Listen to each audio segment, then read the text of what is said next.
Setting से सिपाही बना था। पिछली बहालियों में सिपाही भर्ती जो पहले हुई थी उनमें वो सेटिंग कराकर सिपाही बना और फिर वो सेटर भी बन गया। हम 2019-20 से सरकार से ये मांग कर रहे हैं कि बिहार में पेपर लीक को रोकिए, धांधली सेटिंग को रोकिए। हो सकता है ये संख्या जब जांच आगे बढ़े तो 50, 100, 200 भी पार हो जाए तो आश्चर्य नहीं होना चाहिए। जो शिक्षा माफियाओं का गिरोह बिहार के 2-3 जिलों में ही था, आज बिहार के सभी जिलों में फैल चुका है।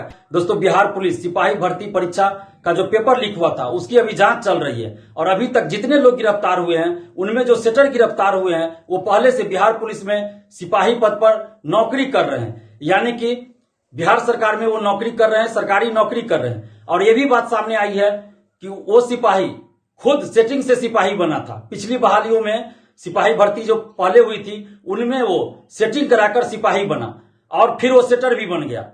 और अभी 15 से अधिक सिपाहियों पर कड़ी नजर है। 15 से अधिक सिपाही संदेह के घेरे में हैं जिन पर जांच हो रही है और हो सकता है ये संख्या जब जांच आगे बढ़े तो 50, 100, 200 भी पार हो जाए तो आश्चर्य नहीं होना चाहिए, क्योंकि ये खेल बिहार में लंबे समय से चला आ रहा है।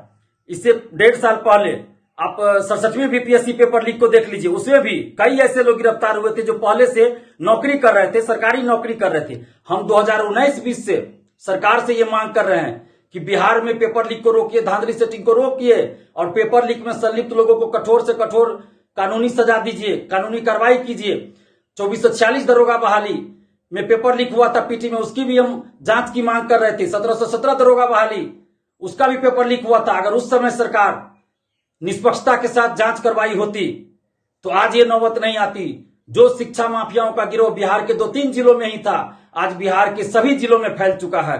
हम 2019-20 में ये बात कह रहे थे कि सरकारी नौकरी में धांधली सेटिंग को रोकिए, पेपर लीक को रोकिए और निष्पक्ष जांच करवाइए, लेकिन उस समय जांच नहीं करवाई गई पेपर लीक की और वही वजह हुआ कि धीरे धीरे गिरोह पूरे बिहार में फैल गया।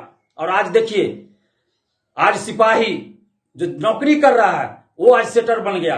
कितने दुख की बात है कि सरकारी नौकरी में रहते हुए कोई सिपाही सेटर बन गया और वो खुद सेटिंग से आया था, खुद सेटिंग करके, सेटिंग कराकर सिपाही बना था और खुद सेटर भी बन गया। तो ये खेल लंबे समय से बिहार में चला आ रहा है। हम 1717 दरोगा बहाली, 2446 दरोगा बहाली पीटी का पेपर लीक हुआ था, उस समय भी हमने आंदोलन किया और कहा था कि पेपर लीक की जांच करवाइए।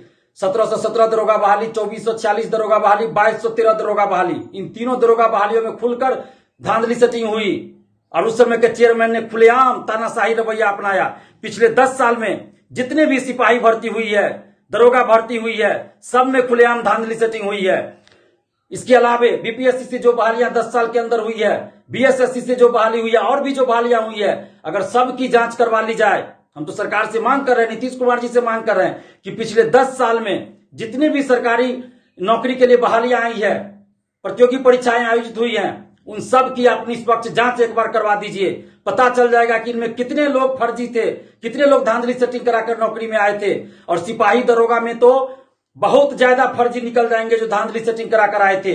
64वीं बीपीएससी में खुलेआम धांधली सेटिंग की बातें सामने आई थी और भी भर्ती में। तो इसलिए हम ये मांग कर रहे हैं सरकार से कि पिछले 10 साल में जितनी भी बहालियां आई है उन सब की आप निष्पक्ष जांच करवाइए और फर्जी लोगों को बाहर कीजिए। और इस सिपाही बहाली में जो भी सिपाही बहाली पेपर लीक में जो भी संलिप्त हो उन सब पे कठोर कानूनी कार्रवाई होनी चाहिए। और अगली परीक्षा जब भी हो सिपाही की, उसमें पारदर्शिता के साथ बहाली हो। और दरोगा भर्ती के लिए भी जो फॉर्म भराया जा रहा है उसको भी निष्पक्षता के साथ उस बहाली को पूरा होना चाहिए और पूरी व्यवस्था के साथ कोई पेपर लीक ना हो, धांधली सेटिंग ना हो और साथ ही पारदर्शिता के साथ बहाली पूरी हो।